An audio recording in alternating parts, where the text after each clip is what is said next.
আজকের খাবারে ছিল এই টমেটো দিয়ে মাছ বোনা। টমেটো দিয়ে রুই মাছের বোনা অনেক বেশি টেস্ট লাগে। আসসালামু আলাইকুম, welcome back to my another blog. তো কেমন লাগে আমার ফুড ব্লগগুলো আপনারা কিন্তু কমেন্টস করে জানাবেন। আসলে অন্যরকম একটা অনুভূতি, অন্যরকম একটা ভালো লাগা কাজ করে এই প্ল্যাটফর্মে ভিডিও বানানো। তার জন্য আর কি ভিডিওটি বানাই। যদি আপনাদের ভালো লাগে অবশ্যই কিন্তু লাইক কমেন্ট শেয়ার করে আমাকে উৎসাহিত করতে পারেন। তো অফিস থেকে আসলাম, অফিস থেকে আসে মূলত এখন কী রান্না করবো এটা ভাবতেছিলাম। তারপর ফ্রিজ থেকে রুই মাছ নিয়ে আসছে, আর রুই মাছ সব কিছু একটু সুন্দর করে ধুয়ে টুয়ে নিছি। তারপরে এনে মূলত আজকে বেশি কিছু না, শুধুমাত্র টমেটো আর এই মরিচ আর এই টমেটো মরিচ আর এই পেঁয়াজ দিয়ে একদম সুন্দরভাবে একটা কষা কষা করে একটা মানে গ্রেভি বানাবো এই রুই মাছ দিয়ে। তো রুই মাছের কিন্তু গ্রেভি আমার খুব বেশি ভালো লাগে, আর রুই মাছের গ্রেভিতে যদি টমেটো দেওয়া হয় সেটা তো আরও বেশি ফ্লেভারফুল খাবার হয়। তার জন্য এই টমেটোগুলোকে প্রথমে কাটে নিছি। টমেটো কাটা শেষ হয়ে গেলে বেশ কয়েকটা পেঁয়াজ কেটে নেবো, মানে পেঁয়াজ একটু বেশি দেবো। পেঁয়াজ আর এই টমেটোর কম্বিনেশনে রুই মাছের যে একটা গ্রেভি থাকবে সেই গ্রেভি খেতে কিন্তু খুবই ভালো লাগবে। তো শুধুমাত্র টমেটো আর এই পেঁয়াজ দিয়ে তো আর গ্রেভি হবে না, তার জন্য কিছু জাল স্পাইসির জন্য কিছু কাঁচামরিচ দিয়ে দিব। কাঁচামরিচ আর শুকনো মরিচ দুইটা একসাথেই দিয়েছি। তো এগুলো দেওয়া শেষ হয়ে গেলে মূলত এখন মাছগুলোকে ভালোভাবে ধুয়ে নিতে হবে। তো এদিক দিয়ে মাছগুলোকে একটু ভালোভাবে ধুয়ে নিছি। তো মাছগুলো ধুয়ে নেওয়া শেষ হয়ে গেলে মূলত একটা এখন মশলা বানাতে হবে।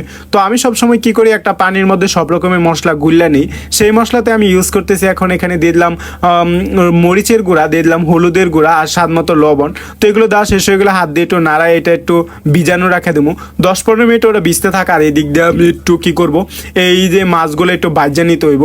তো বেসিক্যালি যদি আপনি মাছগুলোকে এই টমেটো আর পেঁয়াজ দিয়ে কষাতে চান কিংবা গ্রেভি বানাতে চান, তাহলে কিন্তু এই মাছগুলোকে একটু ভাজা নিতে হইব। তার জন্য মাছ, হলুদ, লবণ আর একটু সামান্য পরিমাণ মরিচ দিয়ে মাছগুলোকে মাইকে নিছি। তারপর মূলত চুলায় একটা কড়াই দিয়ে তারপর পর্যাপ্ত পরিমাণ তেল দিয়ে এখান থেকে মাছগুলোকে ভাজে নিব।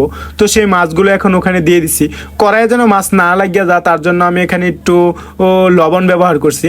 তো লবণ ব্যবহার করলে আর কড়াই ভালো মতো হিট করলে কিন্তু মাছগুলো কখনোই হবে না, আপনার লাগিয়ে যাবে না। তো এটা আমি শিখছি শের রাঁধুনি থেকে। শের রাঁধুনি বর্তমানে এপিসোড চলতেছে, সেটা থেকে এটা শিখছি। তো তারপর মাছগুলো এক পিস হয়ে গেছে, অন্য পিসটা উল্টে দিলাম। তো উল্টে দেওয়া শেষে শেষে দেখা দিলাম লাল লাল করে বোনা হয়েছে। তো দেখতেই পাচ্ছেন এগুলো কতটা পরিমাণ লাল এবং ক্রিস্পি হয়ে ভাজা হয়ে গেছে।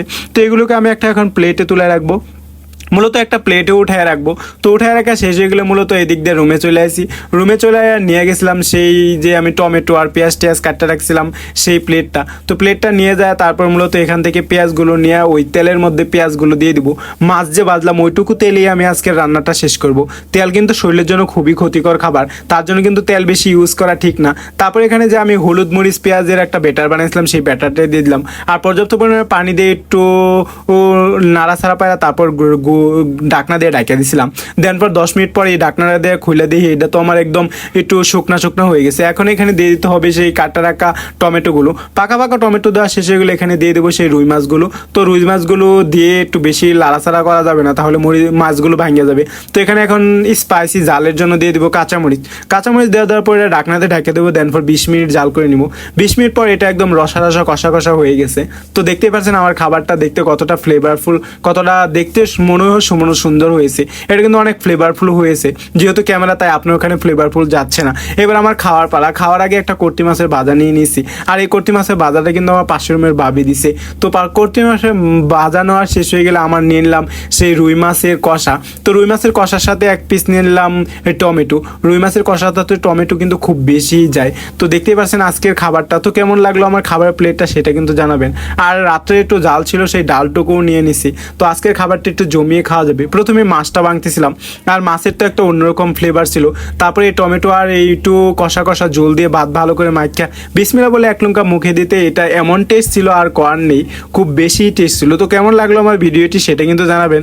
আর ভিডিওটি ভালো লাগলে কিন্তু লাইক করেন, শেয়ার করতে বলবেন না। টাটা বাই বাই, সবাই ভালো থাকবেন।